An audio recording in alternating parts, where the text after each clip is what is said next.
Hello, everybody, and welcome back to my series on political buzzwords. And we're finally at volume 6. We've been creeping through the alphabet one volume at a time, and we're finally up to W, X, Y, and Z. So the final volume is this one, because after Z, there's no more alphabet left. Not anymore. Not since we got rid of ampersand as a letter of the alphabet anyway. But so of course in this series I'm talking about words that have been buzzing around in politics lately, especially because we have a mega elections year going on where there's lots of big elections going on in this country and around the world. And so yeah, so let's get right into it with first word starting with W is wage slave. A wage slave is someone who um, really has no other choice but to continue working a menial job for a menial wage. And yeah, this is someone who has, who basically, okay, we're talking someone who's living paycheck to paycheck and can't go without the what little income that they do get, which is just barely enough to scrape by, just barely enough to stay alive and all that. And this is, I know I don't like using the word slave when talking about people who do get financially compensated, but to use one of my favorite idioms, they work for peanuts. And and really feel trapped, like they have no way out of that situation. And so this is felt by a lot of, let's say, fast food workers, for instance. I love the t-shirt there with evil Ronald McDonald on it and all that.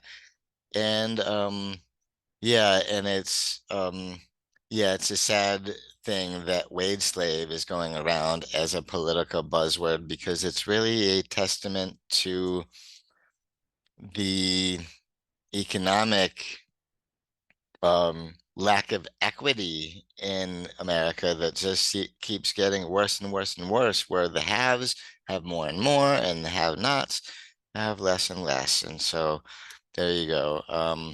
And if you never heard of wage slave or anything like that, then I suggest look into it because it's a pretty big socioeconomic issue in society right now. And on a related note, W is also for wage theft. And what is wage theft? This is when employers are trying to get away with not paying workers what they're legally obligated to, the amount to which the worker is legally entitled, ends up being more than the employer ends up wanting to sell out. This could go from situations like we see in the one cartoon illustration where you got a boss keeping workers after hours until all the work is done, but if they're not willing to compensate them for any of the overtime or anything like they're doing. And yeah, and so it's really, this is actually, I would contend that this is a contributing factor to the existence of wage slaves, would be they're working for people who are just pretty much picking away their money before they even get it, money to which the worker was entitled. So that's sad, sad thing. And so on to possibly less depressing matters, less than wage slave and wage theft would be warmonger. Oops, this is not less depressing, it's actually scarier.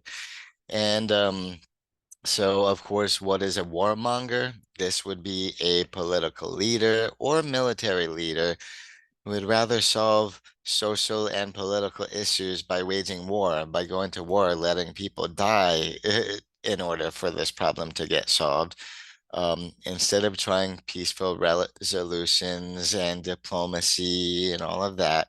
So I wanted to think of who are some of the best examples of warmongers I could come up with in my head. And the guy in the image right below me The guy riding his horse in battle, that's because it was a long time ago. He is Napoleon Bonaparte, the self-proclaimed emperor of France, the guy who they tried to get rid of a couple times, couldn't really.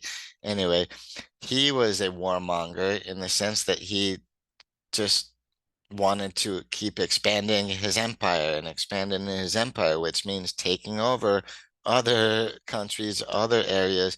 And luckily he got um yeah, stopped in Waterloo, Belgium. But anyway, so he was, yeah, he's one of history's most renowned leaders, but also one of its most infamous villains, as far as a lot of people are concerned. And so, speaking of history's infamous villains, of course, the image right below him, Adolf Hitler, who, of course, was trying to take over the world for the Nazis and folks like that. And of course, I don't want to even get into the Holocaust and all that, but this was a byproduct of his warmongering and his social agenda. And so beyond that, what do I have on the top left corner of the screen as you see it? We got, um, well, the more important, the bigger warmonger of the two, in my opinion, is Vladimir Putin, of course, Russia's leader. And yeah, so we got him along with uh North Korean leader who's also well, dictator, fascist. We can throw a lot of words like that. And yeah, he's not a friend to America, except that Donald Trump seems to get along well with both of those guys in the folder, but he doesn't really represent the rest of America on a lot of issues now, does he? So the last picture I have right below them is Dick Cheney. Why did I include him? Because he is one of the neoconservatives who allegedly or presumably pushed George W. Bush into waging wars in Afghanistan and Iraq. And the war in Iraq was an illegal war. He was all lying about weapons of mass destruction, lying to the country. I can't believe he never got impeached for that. But we were in more or less immediately post 9/11 America. So yeah, he got away with a lot of things at that time. But anyway, so that's a warmonger, which is pretty depressing. And so I try to, when I'm casting a ballot for president of the US, usually who I know is the commander in chief of the military, I always try to um, consider the option of who is less likely among the candidates to be waging war, because I don't believe that's a good thing. And so now we've got war is also for white collar crime. And this is just to show that, by the way, rich people can totally be criminals too. And so these are executive types, some of whom deal with money as their business, or maybe they're on the board of a big, rich and powerful corporation and they got lots of money. And so, good example of what white collar criminal is the guy on the stack of cash down there. That's Bernie Madoff, who had one of the biggest Ponzi schemes going on ever. He duped a lot of people out of their life savings. Very sad. And some people who were super wealthy in the first place. So anyway, so and I couldn't resist but include a picture of Martha Stewart, right? You remember she did time in federal prison for insider trading? That was her committing a crime to help her get even richer, even though she's already super rich and whatnot and powerful on TV and all that. But then I don't know, maybe she thought she wanted a little gangster cred to try to commit a crime, and it worked. And yeah, so I hope people don't forget that is part of her legacy, because even though I do respect her ability to do arts and crafts and all that, but yeah, She was an already rich and powerful person, making herself richer at the expense of others. So doesn't work in my book. And so W is also for woke. And that's funny. It's kind of a shame that I have been going through the alphabet in order on these political buzzwords volumes because woke here is probably the buzziest political buzzword of all the volumes. It's come up a lot, and this is getting a lot of backlash as well. And so, what is being woke? Being woke is being aware of social injustices and prejudices, and generally of structural inequality in society, where we have structures in our society that are sort of stacking the deck against us. I talked about that a little bit um, in an earlier volume when I was talking about structural racism, for instance. But anyway, and so woke is being aware of all that, and often it leads to being politically active about all that stuff. And now the anti-woke crowd, that's the backlash. That's people fighting against this. And of course, I figured Ron DeSantis is a perfect example of the most anti-woke politician I can think of, or at least one of them, and how he got rid of the whole diversity, equity, and inclusion programs for the state colleges in Florida and all that. That's very anti-woke. Anyway, oh, and all his homophobic and transphobic policies, very anti-woke. And what to me was funny when the word woke first started being used, within, the last couple of years we have it, and I was like, wait a minute, aren't they talking about politically correct? That's what came up, like I mentioned. Well, anyway, that's what came up in the 90s was this whole political correctness thing and being politically correct.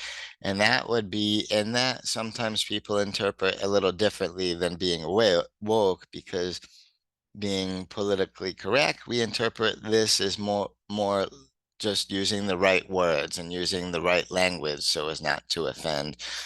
Whereas I think it was also meant as this is how we should interpret things sociologically and socially speaking, but it was ended up just being about the language. Whereas woke is really expressing much more of a state of being, a state of consciousness, of being aware of all these inequities going on around us. And so yeah, so that's woke. And like I said, it's got a lot of backlash. If people come out extolling woke virtues, they often end up being accused of being a virtue signaler and all that. So not a good thing. So again, um, we gotten through W now, all the way to W. And so what comes after W in politics? After W, of course, we get X. So Generation X. And I wanted to talk about Generation X a little bit because we're a substantial voting bloc. And sadly for us, well, anyway, first define more who we are first. Generation X, we were that's a term used to describe people born between the mid 60s and the early 80s. So roughly 1965 to 1980, people born within that span. And there's a little wiggle room on either end, but roughly. So people born in the mid to late 60s and the 70s, these are going to be our Generation Xers. So we had it growing up and through our adolescence and all that, a lot of 80s culture, the ridiculous culture that was the 80s uh, pushing at us. And then, of course, the 90s influenced us quite a bit. And the thing is, um, Gen X came up during a time that involved a lot of significant cultural and societal changes, including, let's say, we were post-World War II, meaning all the Generation Xers, we were born during the Cold War. Um, and so we have our feelings on Russia and the former USSR and all that. And uh, also, some of the older Generation Xers were born during the second half of Vietnam, and the rest of us were born slightly thereafter. So, Vietnam, this was still resonating in the cultural consciousness, in the collective cultural consciousness at the time.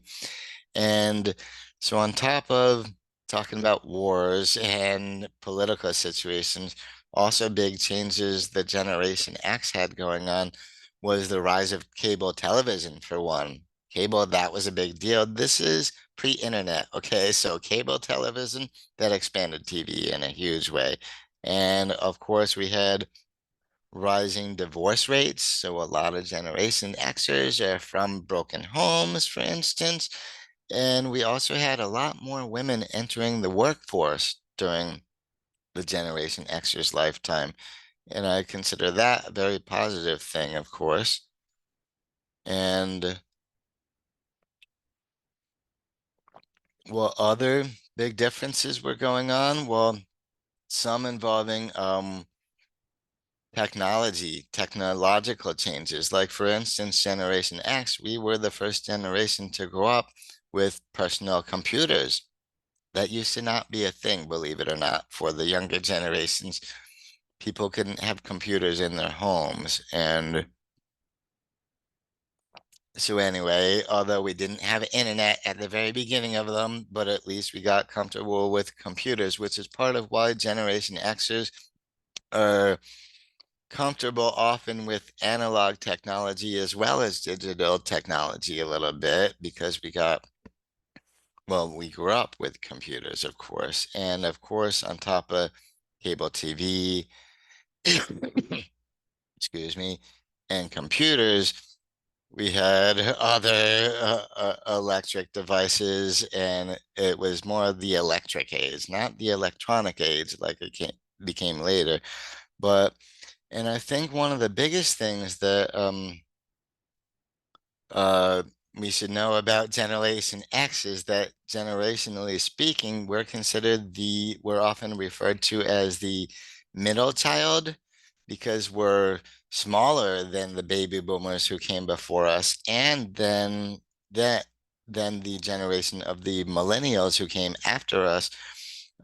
We sort of, yeah, we're sort of the middle sister, right? Like consider us Jan Brady, um, all this anxiety and how much attention everybody's paying to Marsha and how much everybody adores Cindy. Poor Ann, right? Poor Jan, right? Poor us. And so anyway, um, is we tend to vote more conservatively than younger generations than us, but on social issues, Generation X is quite liberal when it comes to social issues as a general thing. And so the last thing I want to mention really about Generation X, besides how we have a couple, uh, how Generation X, we have a possible generation change in presidents if we elect Kamala Harris as the new president of the US. She will be the first Generation X president that I know of anyway. And well, she will certainly be much of a generational change from as compared to Joe Biden and then Donald Trump before him. Anyway, and last thing, you will recognize a lot of Generation Xers by the kind of words we use conversationally, slangy type words like whatever, or totally, or cool, or dude. Like someone says dude a lot to you repeatedly, they're probably a Generation Xer, statistically speaking, or anything. And if somebody ever says to you, "What's your damage, Heather?" That's a good sign this person is from Gen X, from Generation X. So there you go. Now, so who came next? Generation Y, right? Well, people don't really use that term Generation Y all that often. We more often call them the millennials, right? And so But still, they do qualify as Generation Y because they came right between Generation X and Z. So alphabetically speaking, Generation Y.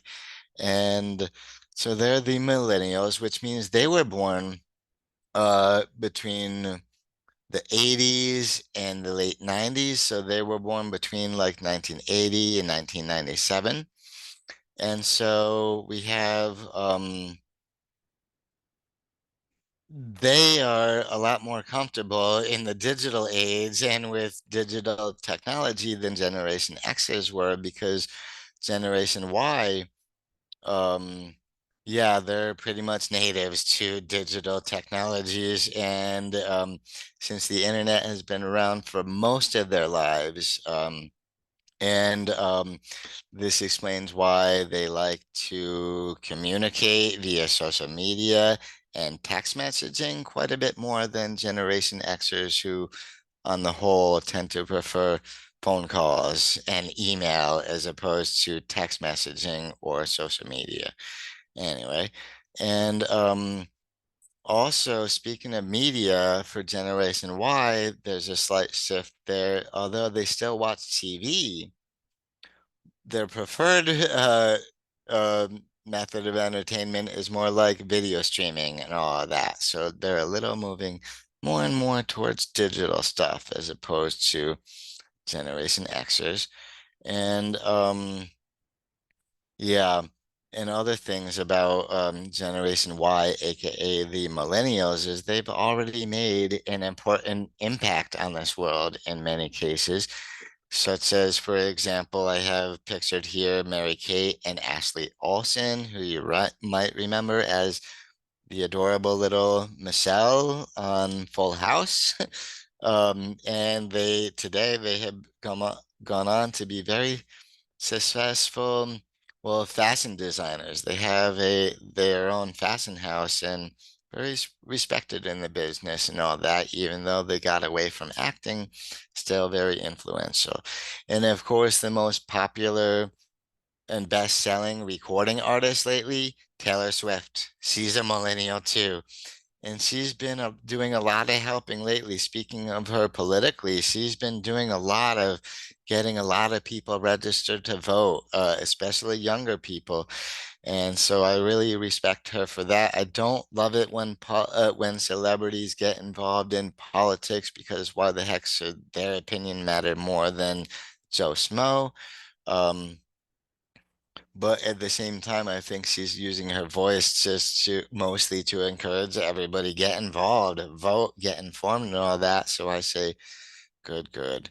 And of course, let's say you're not into pop music or fashion. Another millennial who put his mark on society, we've got Stephen Curry, for instance, who's been a great basketball player. Oh, and so many more.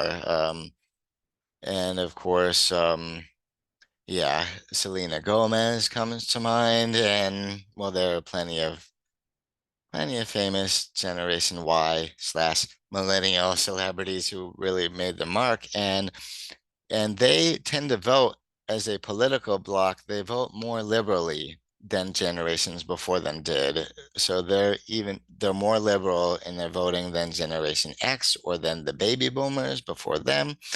And so they have made an important impact in the political landscape already, but they are not the new kids on the block when it comes to voting. That would actually be Generation Z, the one who comes right after them. And of course, Generation Z comes between Generation Y and Generation Alpha, which would be the youngest kids today. But Generation Z, we're talking about people born between 1997 and 2012, right? So some of them, the older ones of them, are ages 18 to 26 or so. And so they are the youngest voting bloc on the in America right now. And I'm really welcoming them because we need some good changes, in my opinion, as far as our political trajectory is concerned. But so some characteristics of them, or that Generation Z was the first generation to grow up with the internet the whole time. And so these kids, from the time when they were little, they had people putting them in front of screens, putting screens in their faces, here, screen time and all this. And this is why they're definitely digital natives themselves, and they're so comfortable with social media, so much more than previous generations before them. And one thing about Generation Z that I think is related to something else I will mention just after that is they seem to be very much into sustainability and secondhand shopping and things like that, which is kind of a change from generation before them, the millennials. They were not as brand loyal as Generation Xers and baby boomers, where we had in those generations, you get a lot of brand loyalty. You find a good brand that works and you stick with it. And then Generation Y, they shop a lot more for products and features and all that, as opposed to brand loyalty. And then Generation Z, they're looking for more sustainability and of their products, which I suspect is related to the fact that for Generation Z, the biggest existential crisis right now is climate change. And they are very much aware of this. And I feel bad for them coming in seemingly so late in the fight, where it seems like maybe all is gone. Let's hope not, right? For all of our sakes. And so I mentioned Taylor Swift earlier, as a famous, super famous and influential millennial. She has been among those who have gotten so many Generation Z folks to register to vote. And Generation Z, I'm loving this over the past couple months. Record numbers of of young voters, or I mean, I'm talking voters ages 18 to 25. 100% of them are in Generation Z. And Taylor Swift is helping with this by sharing links um, to sites where you can get registered to vote and figure out how and all that. And so I say, welcome, welcome. Come into the voting machines and let's help this make this place a better country and make this place a better world. Because yeah, honestly, I'm really yeah, really hoping that they can help. And so I don't want to mention Generation Z at all without mentioning one of my favorite musicians from that generation, Billie Eilish. She's a young woman in the bottom corner, quite a bit below my image and below the like button, of course. Anyway, I wanted to mention her because I have a lot of respect for the music that she is putting out, and didn't want to go out without mentioning any influential members of Generation Z. So thank you everybody for making it all the way to through the alphabet with me and my series of political buzzwords. So thank you especially for everybody who watches all my videos until the very end. I really appreciate that much more than you can even know. So I'm super happy to be moving on to other topics now. But if you haven't checked out all of volumes 1, 2, 3, 4, and 5 yet, please do go check it out. Otherwise, you're not getting the full set, the full thing. So thanks again for everybody who watches till the very end. And until next time, I'll see you around. So bye-bye.